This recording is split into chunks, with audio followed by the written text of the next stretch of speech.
గౌరవిస్తూ ఖచ్చితంగా YCP party సమర్థవంతమైన ప్రతిపక్ష పాత్ర పోషిస్తూ ఎక్కడికెక్కడ గ్రామాల్లో నెలకొల్పున్న సమస్యలని అధికార పక్షంకి చూపుతూ వాటి పరిష్కారం కోసం రాబోయే రోజుల్లో ఖచ్చితంగా వైసీపీ పార్టీ కార్యకర్తలందరినీ ఏకం చేస్తూ యుద్ధం చేస్తుంది. ఖచ్చితంగా ప్రజాపక్షం నిలబడడానికి వైసీపీ పార్టీ ఎప్పటికీ ముందుంటుంది. మన వైసీపీ పార్టీకి ప్రతిపక్షం మాకు కొత్త కాదు. కొన్ని సంవత్సరాల నుంచి ప్రతిపక్ష పాత్ర పోషించి అలవాటైన పాత్రనే.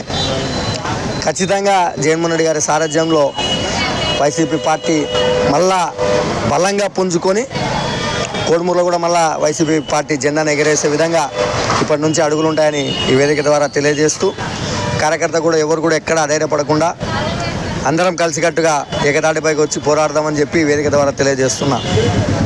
రాబోయే రోజుల్లో ఖచ్చితంగా వైసీపీ పార్టీ బలమైన ప్రతిపక్ష పాత్ర పోషిస్తున్న దాంట్లో ఎలాంటి సందేహం లేదని తెలియజేస్తూ సెలవు తీసుకుంటున్నాను. NGS news like video and comment చేయండి మరియు సబ్స్క్రైబ్ చేసుకోండి.